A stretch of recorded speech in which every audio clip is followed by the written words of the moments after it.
Hi there, it's me, Asi. Some people have been asking me to record myself working on some sprites for a while now, particularly Brother's Trouble. So I decided to finally deliver on that and just record myself working on some some of the materials for Stargazer. Right now I'm going to be working on Cerulean metal, specifically the ingots. And yeah, that's about it. This is going to be pretty much unedited. It's certainly also unscripted.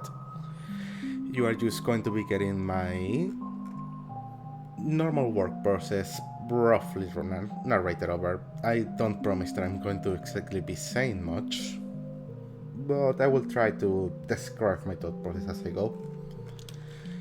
First and foremost, because this is going to be a more relatively complex sprite, I'm not going to start immediately with color. Rather, I'm going to come here, go to grayscale, and try and just prepare the basic form of the item. The idea I have in hand for cerulean metal is this kind of glassy block of metal that you can just stare through, and it looks as if you're looking into the endlessness of the stars, of space. One important thing that you should really keep in mind as you start working on sprites is ensuring you are kind of visualizing the entire volume of the object.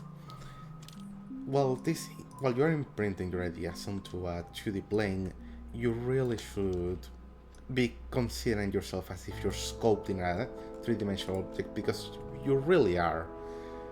You're putting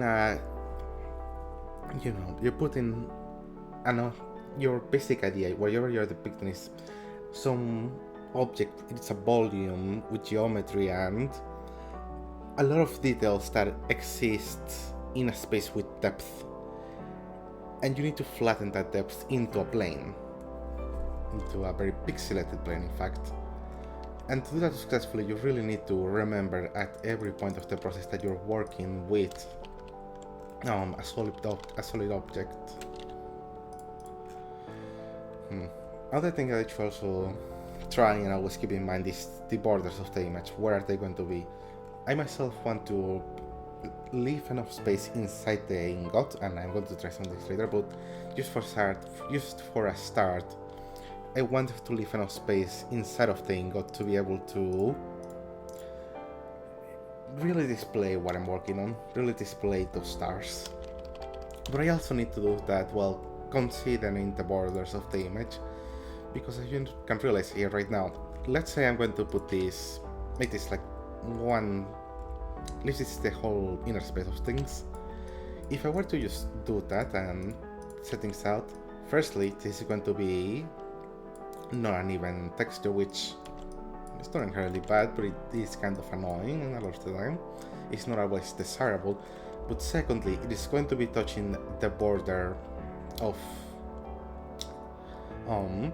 the texture space. And I personally don't really like doing that. I think it's generally bad practice to do it. It tends to look a bit awkward in the inventory. It is something that you need to be very aware of what it is you're trying to depict if you want to get away with that. You really should not just be randomly letting things touch the edges. Here, for example, vertebrae up here. It is touching an edge, but it is doing so with the knowledge that the way the space of this and the lighting is set up, this is not going to look weird in the inventory. It is not going to cause an issue. It's hard to really explain why, but this would be fine, this would not be fine. It is way too much of the volume. On the topic of volume, you should really consider the weight and kind of visual density and the way it is distributed. Here, the weight of visual distribution of things makes it so it's most of the busyness of the texture is centered around this general area. Let me change things to be a bit more visible. It is centered around here, mostly, which is suitably and far away enough from the edge that it will not cause any weird feeling when looking at a sprite. Do also remember that, and just to note, kind of for future reference, I'm not going to be looking, I don't look here when I'm spriting, I look here at the preview, because this is generally much more accurate to how a sprite will actually look like in game when I shrunk it down to an inventory slot and when people are just kind of glancing at it. If you are like zoomed in and looking at the sprite here, you are doing yourself a disservice. This is not how you sprite. You are going to end up getting a twisted view of what your work looks like. You should always be looking at the preview mainly for understanding how your sprite looks. The main window here, it is for editing. This is what you used for putting things down and knowing where you're placing stuff. This is what you're actually using to see your final product. Going back to the metal, I'm going to tweak this a bit more. I'm going to create a new layer. Going to lower this. Going to try and shrink it down somewhat to see if I can get it to stop being stuck to the side of things. Because as aforementioned, it's rather non-ideal. This would work. At the same time, it could also be a bit more square maybe.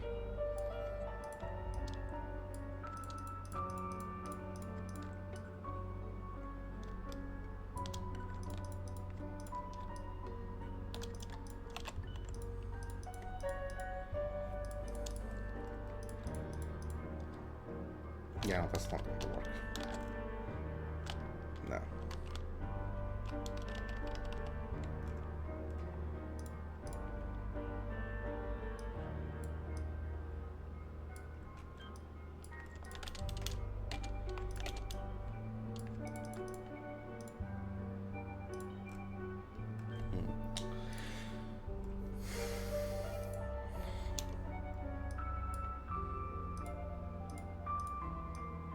To note, something that I also do that is probably good practice is to keep firstly a background, because you don't really want to be working on these cells.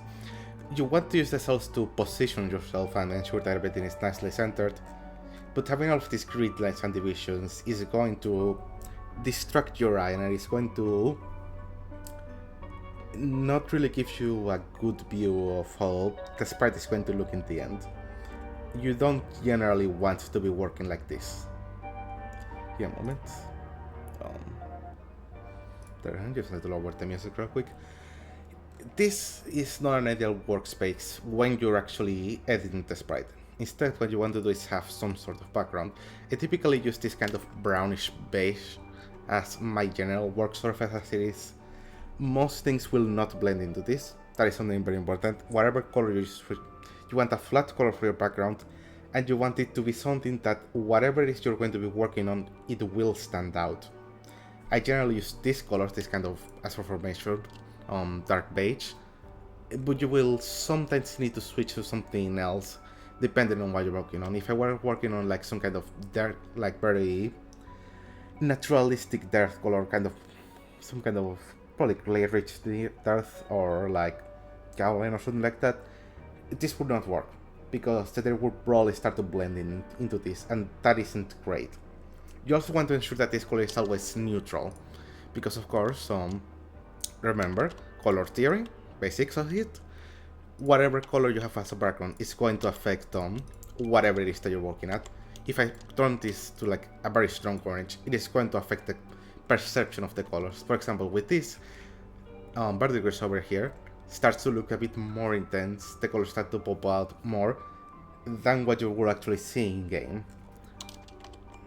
Having a relatively neutral background is the best way to generally work with a large set of blocks in mind, a large set of possible backgrounds, because, and this is something more advanced I'm not going to touch on, you do have to keep in mind in what context your sprites are going to be seen. For items, this is pretty much basically anywhere, so you really have to be ready for them to appear in whatever color and whatever level of background noise and stuff. Meaning that if you you are going to have to make some sacrifices with them, but you generally want to work on a neutral background to account for somewhere account for all of the conditions under which you could be. If I were working on, let's say, some kind of plant or something, I would probably have an alternative background that is just very green or something to reflect how it would jump out in a forest. You get what I mean. You want your background to reflect what it is that your sprite is going to be appearing in. Now, this does not mean sprite with a background, but your photo as your background. That is stupid. Don't do that. Just pick a one color and stick with it. You also tend to have another background that is just all black. This is for two reasons. One, for some items, this provides just a really nice high contrast background. Sometimes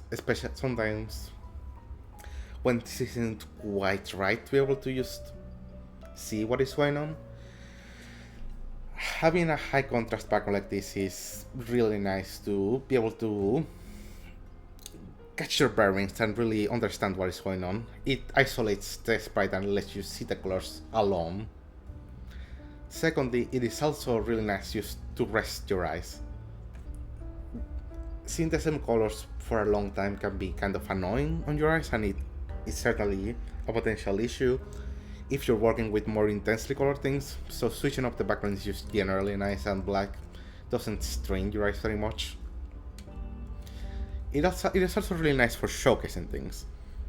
You may have noticed this already if you've been following my showcases, but I tend to display things on a black or near black background because for the purposes of showing off sprites, it isolates everything, and it also tends to blend away a bit the border, the outline, which generally replicates how things would feel in game in a screenshot.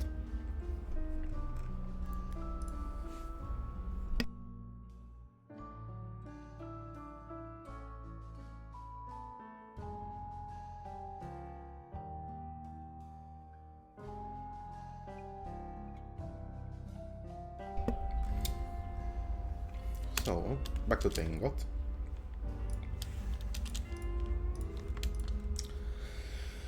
I'm going to be working on black and, as I noted before, I'm going to be working mainly on black and white to set up the volume of the item.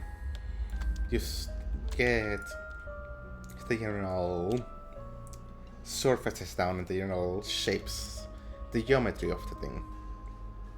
I will switch to working in color once it is more properly set up.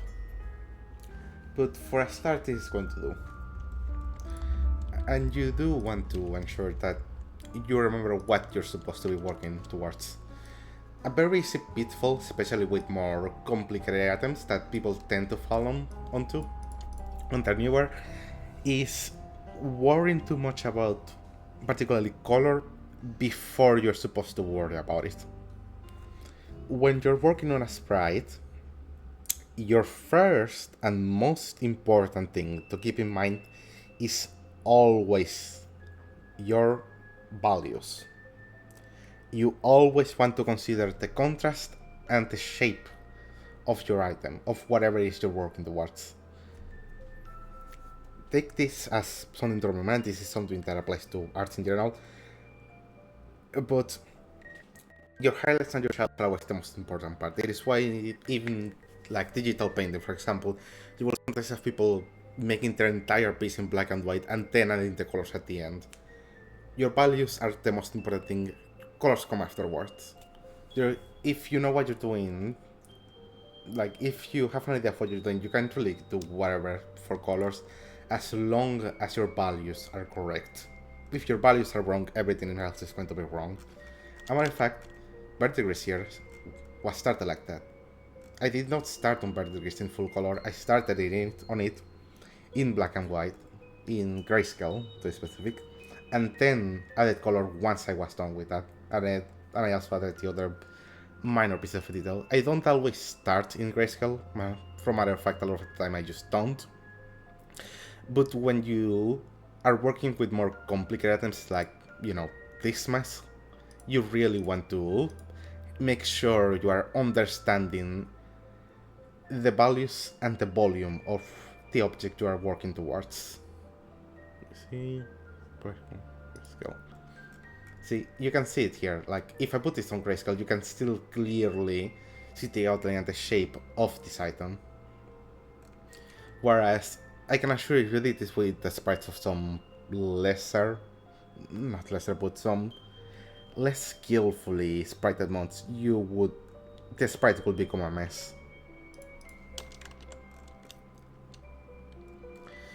So back to this.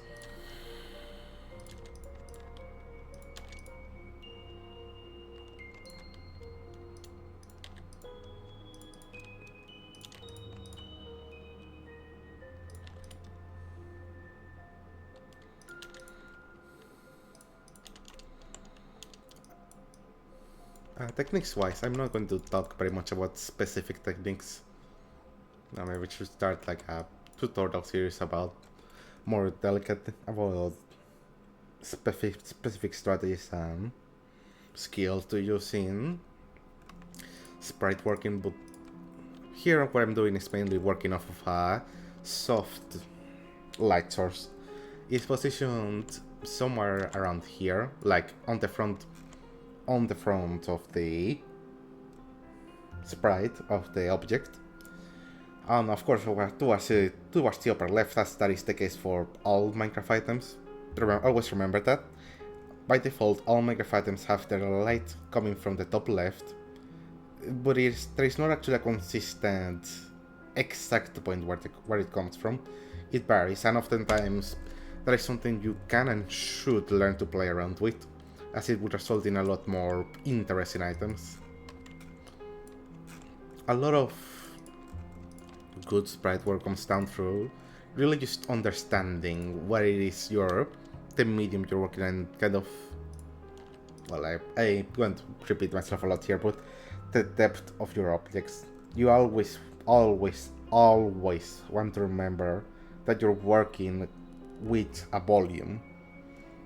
This is not a flat plane, this is an object.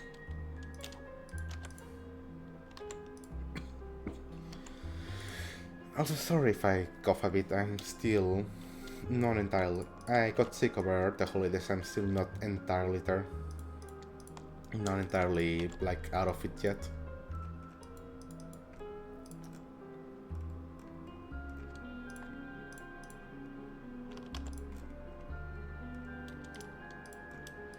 Also, flipping. This is generally a good thing you want to learn how to do. You don't need to, and really it's more of an advanced thing that you should only be trying to do if you know why you're supposed to do it.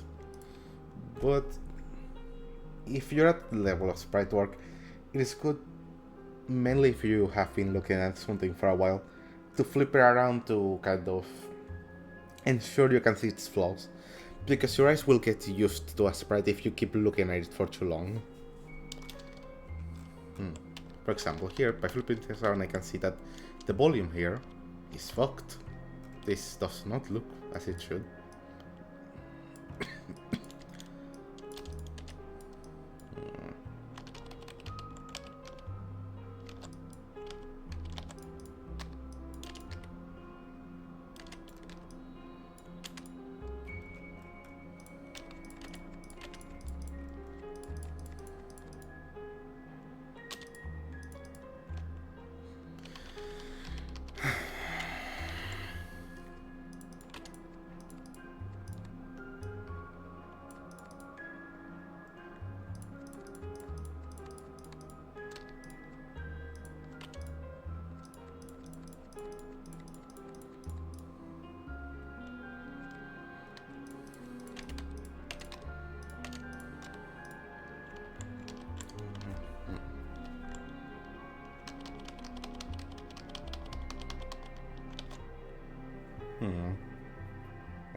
To know, just to comment a bit on what I'm doing right now. If you realize what I'm doing in this moment is specifically trying to create the glassy effect, the translucency of the object. And if you realize the way I'm doing that is that I've pretty much entirely of what I noted before about keeping the volume in mind. To make a bit more sense of it, you realize I have, of course, the three visible faces here. This one is already, but I'm also ensuring that I am considering the inner volume of the cube, prism to be specific, at hand. And I am projecting the way the light will bounce off of the inner faces of it, based off of that. You can see here, if you realize, this is the back wall of the object that you're able to see like this. And of course, this is the floor being reflected through the front wall, or being translucent through it. This case, because of, depth and stuff, this really needs to be a bit different from that.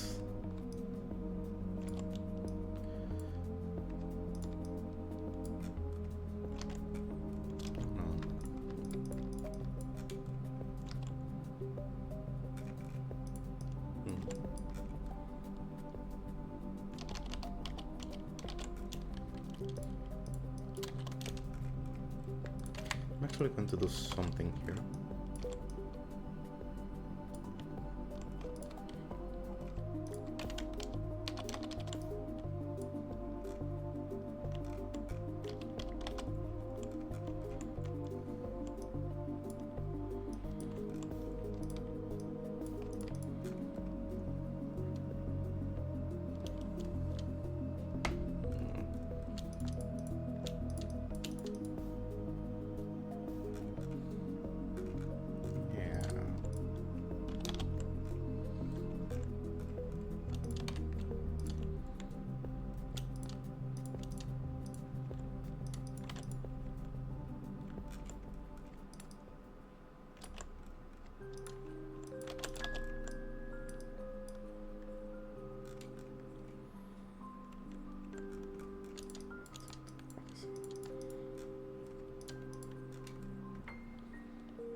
What I'm doing right now is trying to create the effect of a void inside of this.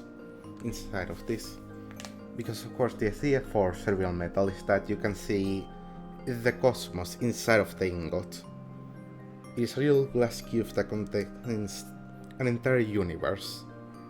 And of course to get this I really need to create a sense of depth inside of this. This is why we have what currently is the darkest shade of of the entire thing right in here. However, at the same time, I also can't lose the kind of cleanliness of the cube, because it's supposed to be very crystalline and sharp. This is supposed to be a very perfect little obelisk.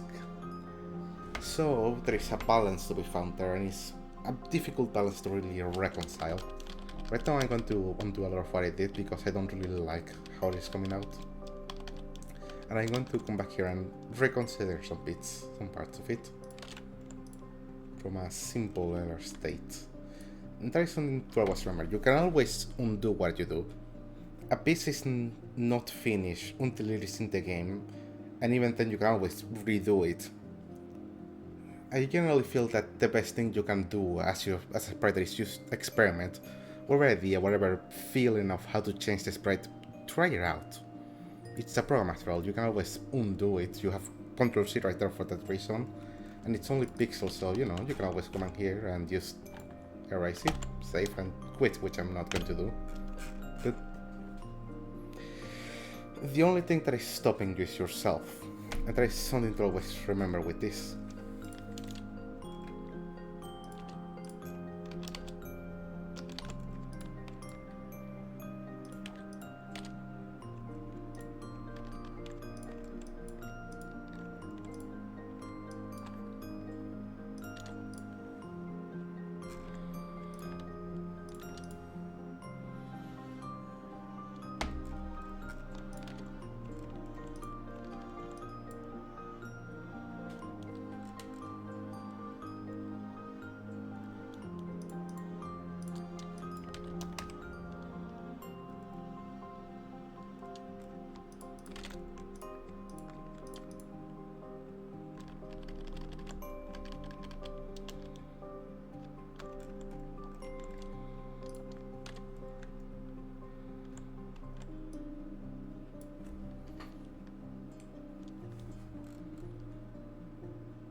This has bad balance, there's much visual weight here.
You can't see it, of course, because I don't have a camera, but I'm turning my head a lot as I work on this.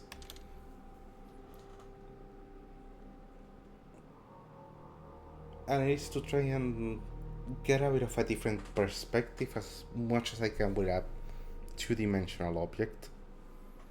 To try and really see why the distribution of visual weight is not right.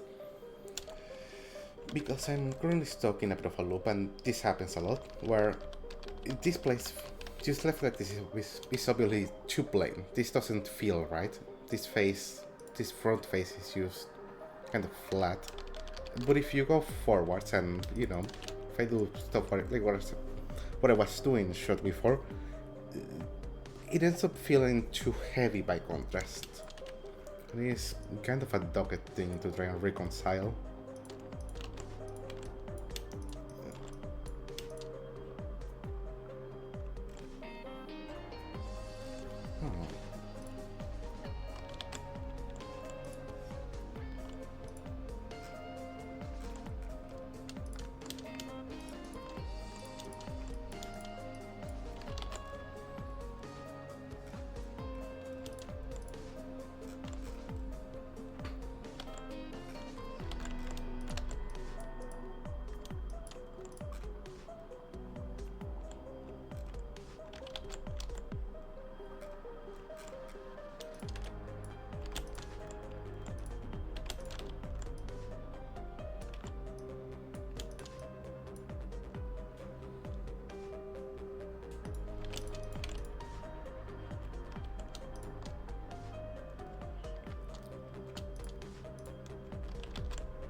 Alright, alright. Hmm.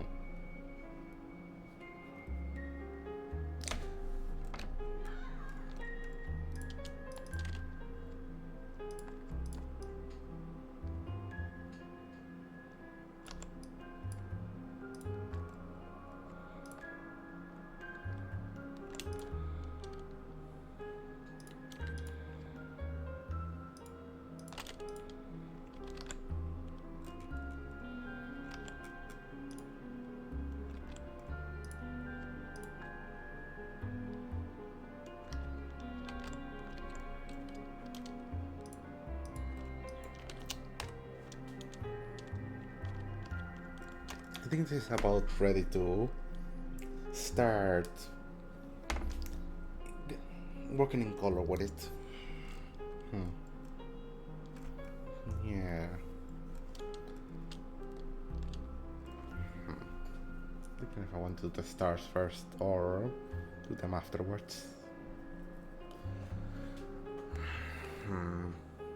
That's a question of if I want to make it animated, because in that case it may be worthwhile to do some extra setup first.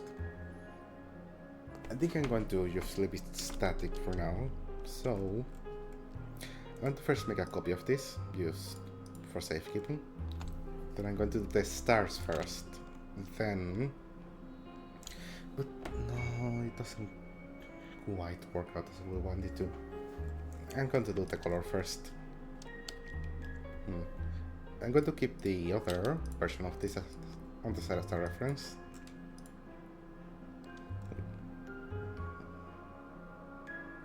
Yeah. And with that said, I'm going to start trying to see how this is going to look. I have a rough idea of what colors I want for this, but I don't really know exactly what I'm going to go for. I want to try and do something primarily blue, like a deep dark blue with some green undertones to kind of capture that the more natural look of the actual night sky.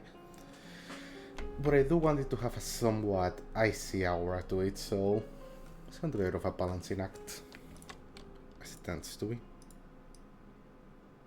Duo, something around the phthalo green for a start. Just a very, very dark as I can get away with, without being actually black. Ooh, color precision issues, those are fun.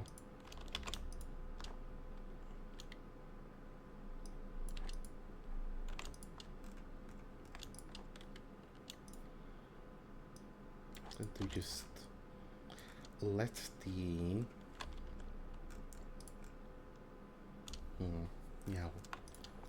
drop down with the color saturation.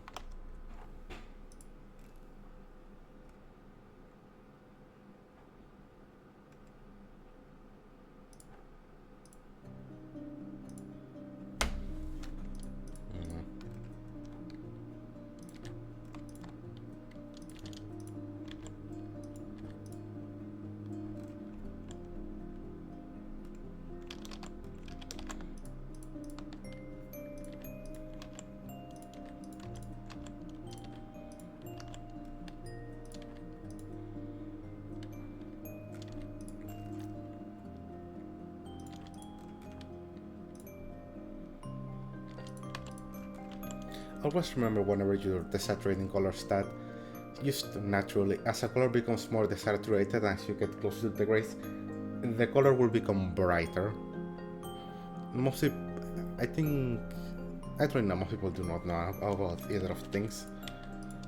Also, do remember that there is a level of innate brightness to each color. You can kind of see it as I rotate two colors here, but generally green and like the yellow are the brightest colors that you just have naturally. Green especially is very, very bright.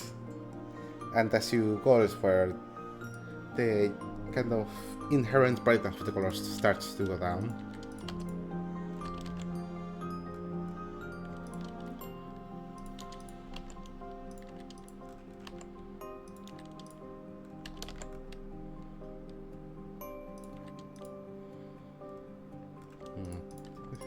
too bright too quickly.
This is starting to look good, but it is missing something.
Alright, this color exists.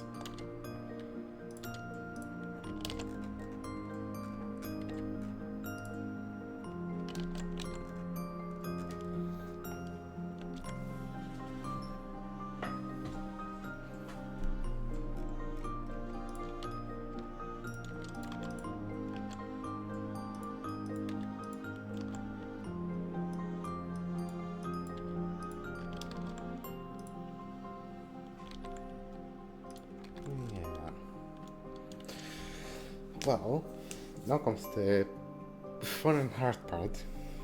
Putting stars into this thing to make another copy of it, just for later. To blend this out.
Hmm.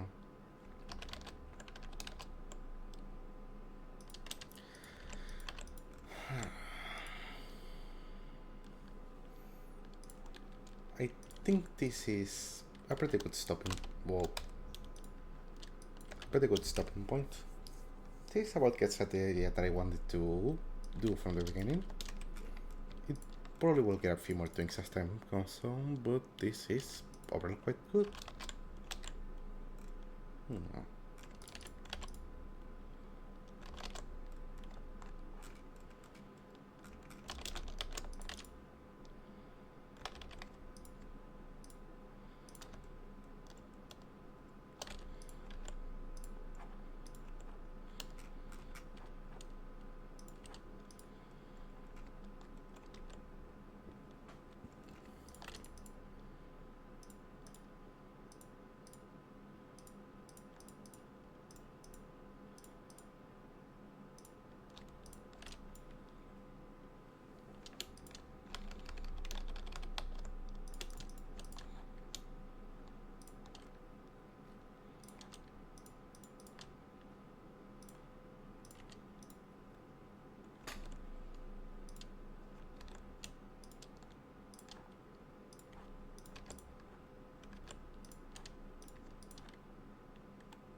Anyways, with that done, I guess I will see you next time I decide to record myself doing whatever.